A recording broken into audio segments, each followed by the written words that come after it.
Hey everybody, I'm just Q, and I'm back with some more 7 Nights Rebirth information. Tonight, or today, we will be talking about the 10:15 update for 7 Nights Rebirth. Special little late night video for you guys, as I saw the notes and details were out, so I just wanted to quickly go over them and talk about Kyle and pretty much the update as well. So let's go ahead and hop on into this because I don't want this to be long and drawn out for everyone. I want everybody to be able to enjoy the information. So as you can see, we got Kyle here.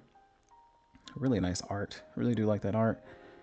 Great, legendary, 4 Lords of Old. And we're going to go through his actual attacks. So obviously with his basic attack, he's attacking a single enemy. Deals damage equal to 100%. Physical attack 1 times. When your basic attack is triggered 2 times, deal additional damage equal to 130% of your physical attack 1 times. So single enemy, Eyes of the Strong, upon additional attack, then it says buff removal of 1, so it just removes 1 buff. It's a 30% chance. Not bad. It's not a bad thing to have on a basic attack. Being able to remove buffs, I mean, kind of helps. With the skill enhancement effect, increases damage to 130% of physical attack, so not bad for a basic. And then this is where things get interesting with his actual abilities. So we have chain suppression. 4 enemies. Is going to attack 4 enemies, deals damage equal to 60% physical attack plus 8% of the target's max HP 2 times. So again, first for this one, it's based off the target's max HP, and then it's 2 times. And then you have damage increases by up to 50% proportionally to the target's lost HP. HP damage limited to 75% of the caster's attack. Really good. But that's the first part of the attack. The second part of it, he attacks a single enemy. So deals additional damage equal to 65% of physical attack, which is great. So what this makes me think, before we get into the skill enhancement and then the transcendences, is essentially you could basically wipe an entire wave. So if you could wipe an entire wave, can you reasonably Ruby farm with Kyle? Can he become like another type of farmer? So say if you got really lucky and say you got Clawhan for Nightmare maybe, and then you're like, man, I don't have TO at T6. Like myself, I don't have TO at T6 yet. Could you use Clawhan and then could you use Kyle to effectively Ruby farm in Nightmare? We won't know until we get our hands on them and actually play in the game, because like Clawhan's really good in Nightmare, like up to, I think people say 6-1, but will he be the same? But let's keep going. We don't want to digress too far. Skill enhancement effects for this one: increased damage to 72% physical attack plus 10% of the target's max HP, which is really good. Just more of the target's max HP here. Just 8 HP damage is really good. And then adds effect, ignore defense for a transcendent 6, which is amazing. So ignoring the defense is very good. I mean, we've seen that on plenty of other different, well, on other people, specifically for me being Pascal. So, but there's other places where like that's pointless. Say like if you fight the dragon, like the dragon doesn't have defense, so Pascal works for a certain point on the dragon, like just to nuke and like finish the stage and get some rubies. But then after a while, it doesn't really, like, he can't do that much damage because he doesn't have defense. Now for chain burial, 4 enemies again, and then again, as you can see, it has a single enemy. So we're going to start in 4 enemies, 100% chance to inflict 2 buff removals, really great. It deals piercing damage equal to 70% of physical attack 2 times, so really great. Buff removal obviously removes buffs. Damage immunity, damage notification, and guts cannot be removed, so just remember that. And then pierce ignores damage immunity effects on the target, so really good. And then following up with that single enemy, deals additional damage equal to 65% physical attack. So again, this is making me think, if you can wipe that first wave with chain suppression, and then you can wipe that second wave with chain burial, can you effectively Ruby farm with Kyle? That's what I'm wondering. So moving forward to the skill enhancement for chain burial, we have the increased damage to 90% of physical attack, and then transcendent 6 on this one adds effect ignore defense. So both of them are adding the effect ignore defense. Just absolutely amazing. Just there's not much else to add on that one. And then for the passive self, it says grants crit rate boost. It's always active at the start of battle. If at least 3 attack heroes are on your team, grants all damage notification, ends after taking 3 hits. Now for the crit rate boost, and I do want to point this out because I know some people were even asking me, hey, what's going on with your You know, different units like where I had like really high crit rate, or some of them where I had lower crit rate, but they were just basically constantly critting. It's like this. It's like with Kyle. So it starts at 27. So I mean, you just do your, you know, do your basic math. What do you need to get to 100? And that'll be 73 if I've done my math correctly here. So that will be your target number. If you get higher than that, I mean, cool, is what it is. You know, unfortunately, you got higher. You know, hopefully it's not too much higher with the main stat on the gear, but that's pretty much the number you're shooting for, 73. And as long as you get 73, you'll have 100% crit rate. And then all damage notification nullifies all damage for a set amount of turns. So yeah, with that. And then we have enemy with the highest attack for his Eyes of the Strong is always active. So Kyle sets his sights on the target and prioritizing attacking them. Upon using chain suppression or chain burial, extra damage is dealt to the target. This effect is fixed onto one target per round. So yet again, another reason. If he's doing extra damage to one target and he definitely cleans them up, like, and he's attacking multiple times at that, I'm pretty sure he might be able to Ruby farm, but we'll definitely have to get in on that and see what happens. And then all enemies deals defense ignoring damage equal to 23% of the target's max HP one time upon using any attack 2 times. HP based damage limited to 100% of the caster's attack. So I mean, I really do like HP based damage. It's very good. I mean, it's just reliable damage. Skill enhancements on his passive increases stacks. All damage nullification ends after taking 4 hits. So it says it right here in red. When the skill enhancement effect is applied, all damage nullification granted by Transcendence 2 effect will increase to 4 hits. So it's just pretty much, I mean, going from 3 to 4. Increases damage to 32% of the target's max HP. Then Transcendence 2 effects adds effect, grants all damage nullification when HP falls to 70% or lower. Ends after taking 3 hits and is once per battle if deployed to a team with 3 or more attack heroes. So just remember that. If it's not popping for you, once you do T2 him, remember you do have to have this right here. 3 or more attack heroes in the same team. So wrapping up with Kyle, I'm thinking he pretty much can Ruby farm. We'll just have to get our hands on him and see what's going on with that and do some testing and then come back and talk about it. Now moving on to either Aquila or Aquila. I do have a family friend named Aquila, but I'm not sure if this name is pronounced Aquila or Aquila. So I know it's pronounced 2 different ways. I could also be wrong. Could be, maybe there's a third way, but sorry if I'm pronouncing that incorrectly. So she's also another legendary affiliation Nightcrows, and she is a defense person. So just keep that in mind, even though it does look like you can build her in an attack based, you know, kind of fashion. You just gotta kind of you gotta remember that. So she does have a defense role. So her single attack deals damage equal to 50% of physical attack plus 12% of the caster's max HP. So hers is based off of her HP. So again, remember that. Skill enhancement increases damage to 60% of physical attack plus 14% of the caster's max HP. And then ally with the lowest HP excluding self adds effect, grants a barrier equal to 8% of the caster's max HP. So really tanky, adding these barriers. Everything's gonna be based off her HP. So you have really high HP. Also, you have a barrier. I can see why she's a defense character. And then with Merciless Storm, first true skill we're talking about here, deals damage equal to 15% of physical attack plus 4% of the caster's max HP 2 times. So it's like a double attack. Each attack reduces the target's death turn by 1 turn, 60% chance, 100% chance to inflict weakness hit chance reduction, 3 turns.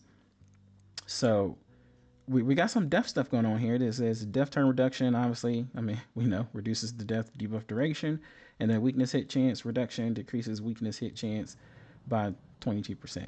So we'll have to talk more about the weakness hit chance at another time. But in terms of the death time, it's like you can see her obviously being put in on the death team to speed up their rotation of actually just beating you. Plus she's a defense based character as well with her barrier, so she's also tanking a little bit.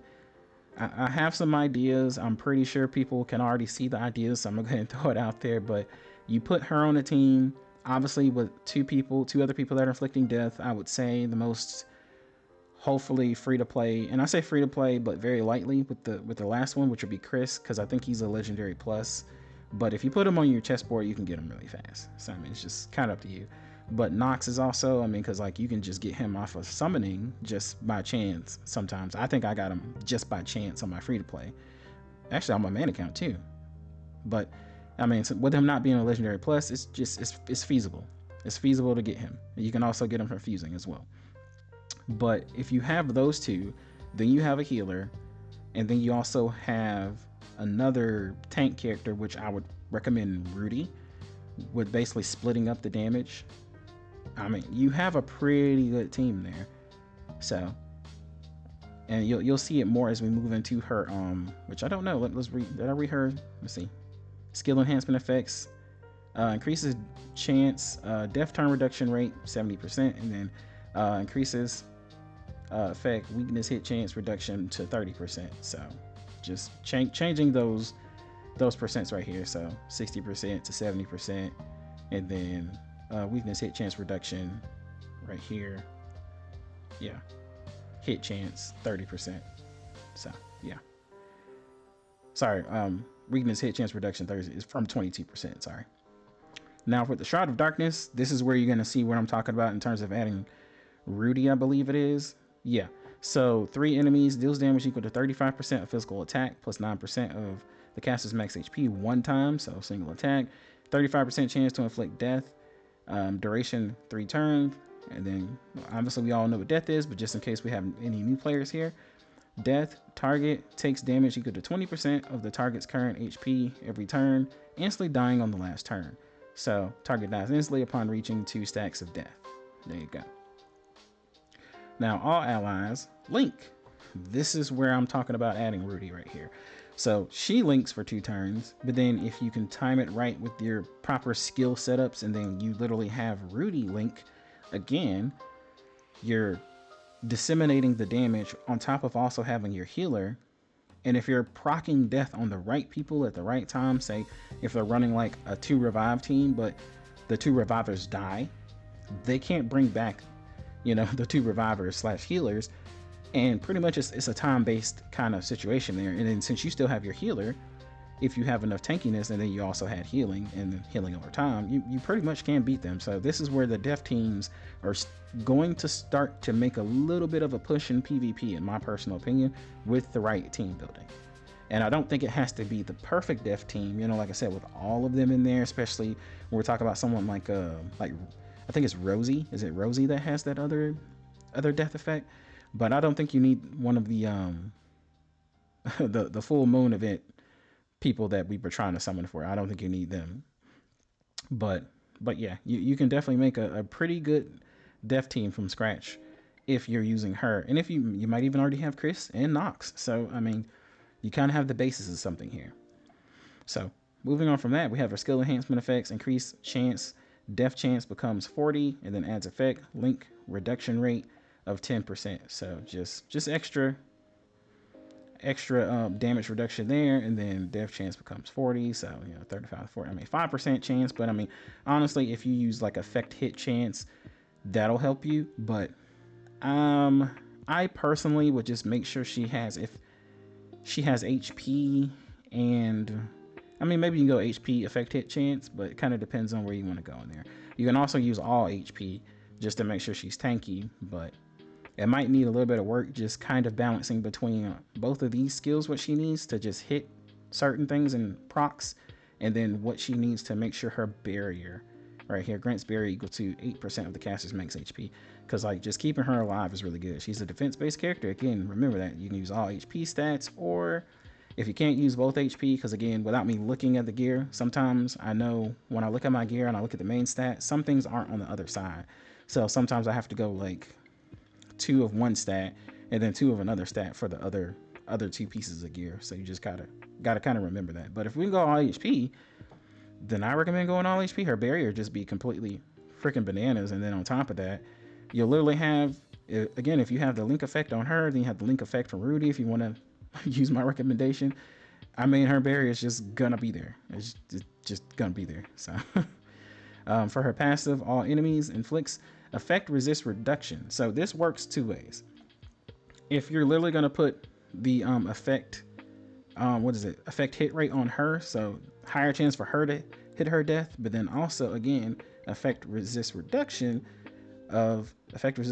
decreases the effect resist by 28%, then you're literally gonna have a higher chance for your other characters to hit the death effect as well. So someone's gonna proc it, and then she's gonna decrease it, you know. So that's great. Like that's just absolutely amazing to me. And then it says self heals HP equal to 34% of the caster's max HP when HP falls to 50% or lower. So again, I mean that's if she falls when you're putting all that HP gear on her, and that's one time per battle. But then skill enhancement effect, increased effect, effect resist reduction to 34 from 28.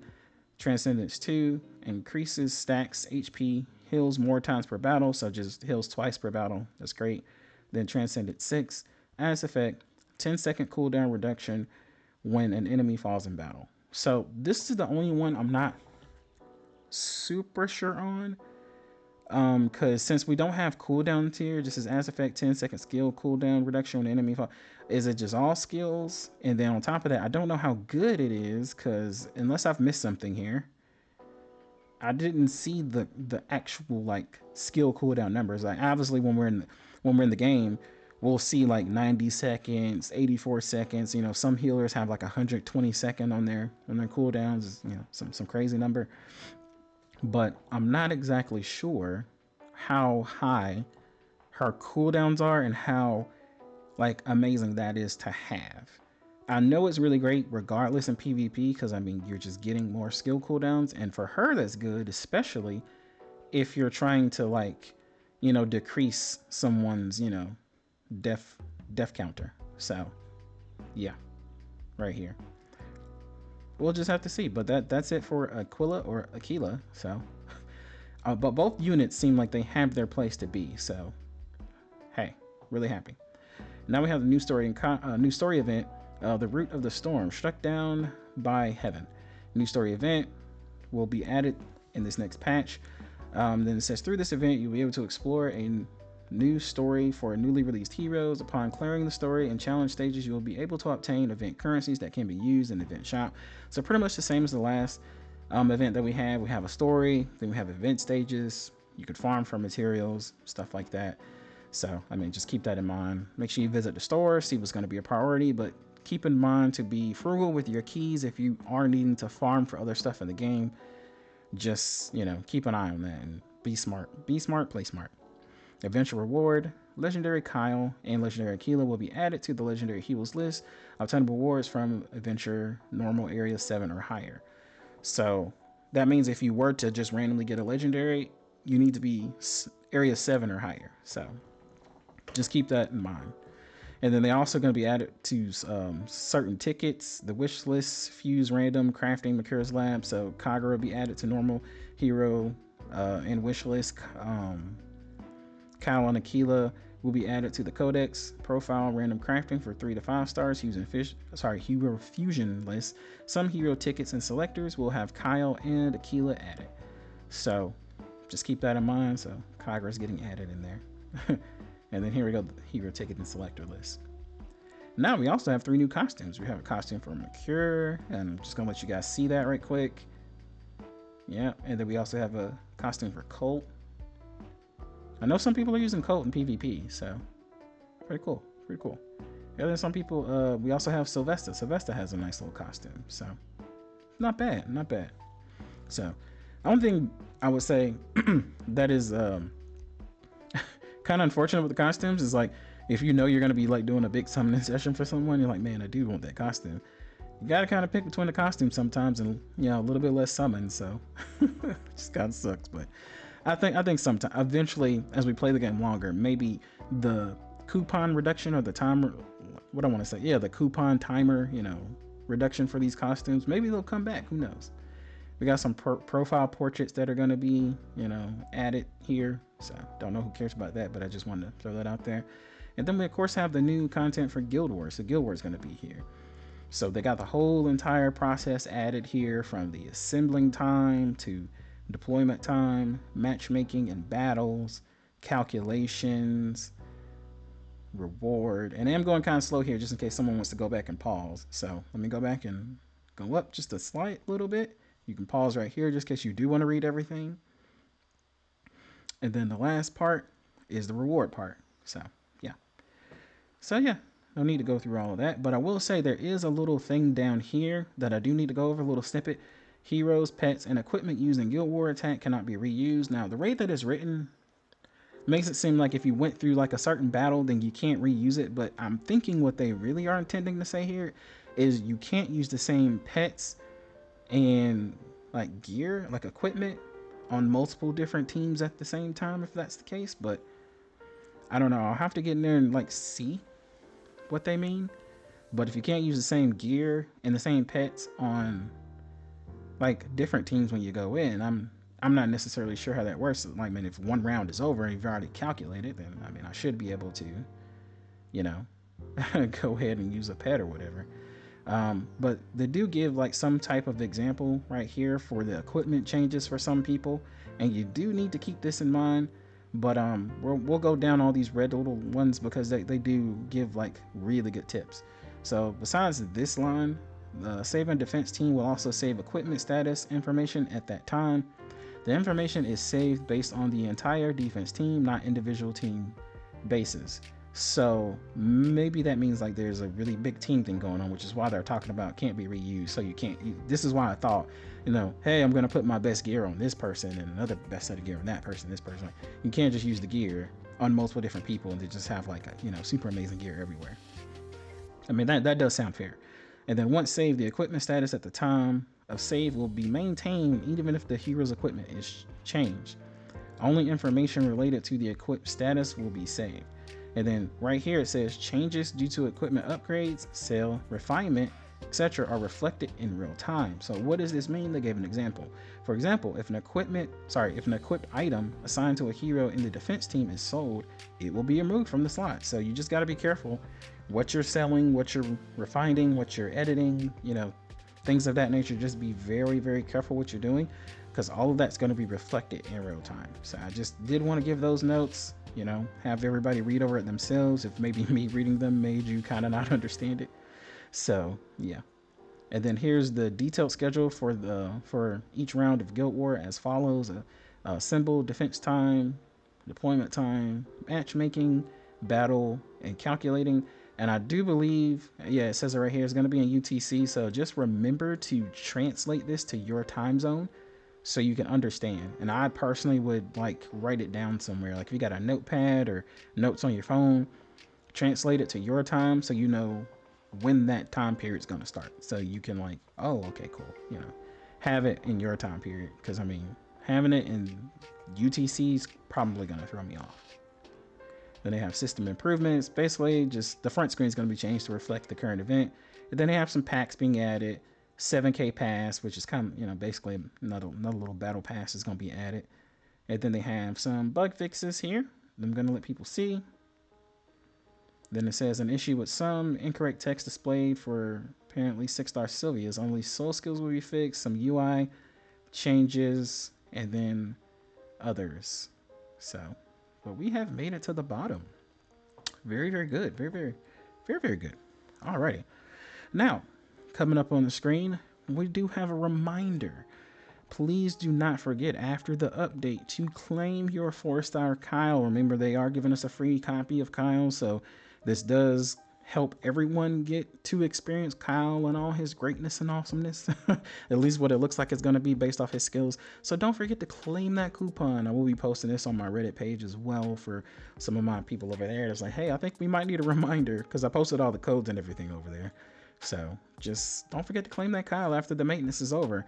This video will come out before maintenance. So just remember, after the maintenance period is over, then you can claim your code.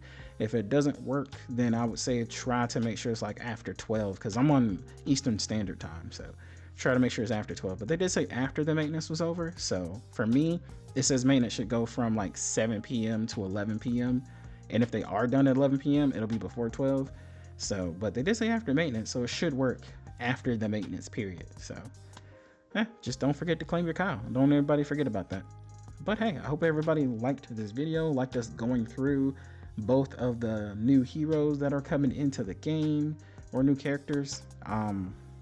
that's pretty much it. I hope you like my team suggestions or maybe even strat suggestions. I might have new strats later on if I get my hands on both. I know I'm going in on Kyle. Not really sure about going in and trying to get Aquila, and it's only because, you know, hey, I don't really have a dev team right now. There's no point in me really kind of splitting focus, and that doesn't matter if you're putting money into the game. I mean, unless you're a whale, like if you're really a whale or a giga whale, it really doesn't matter. You can split your focus because you put enough money into the game. But I'm not gonna do that. So I might have different opinions later, but we'll see based off if I randomly get lucky and get both people. But I doubt I'm gonna go into her banner. Just gonna be focusing on Kyle for now. But thank you all for coming over to chill and hang out. Hope you have a great day, evening, night, wherever you are in the world. And remember, stay happy always. I will see you all in the next video. Peace.